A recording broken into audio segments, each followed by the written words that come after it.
પાટણ જિલ્લામાં એલસીબીએ ઇતિહાસમાં પહેલીવાર સૌથી મોટો દારૂનો જથ્થો પકડી પાડ્યો છે.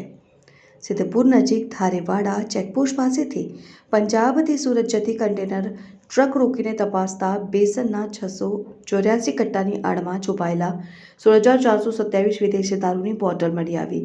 આ દારૂની કિંમત ₹77.11 લાખ તેમજ ટ્રક અને અન્ય મુદ્દામાલ સાથે મળીને કુલ ₹1 કરોડ 2 લાખથી વધુનો મૂલ્યનો જથ્થો કબજે કરવામાં આવ્યો છે. ટ્રક ડ્રાઈવર કાલુખાન મીરને ઝડપી લેવામાં આવ્યો છે, જ્યારે મુખ્ય આરોપીઓ પ્રકાશ પુરીસ્વામી, રાજુરામ બિશ્નોઈ, ટ્રક માલિક હેમારામ પુણ્યા અને સુરતનો ઓર્ડરદાતા હજી ફરાર છે.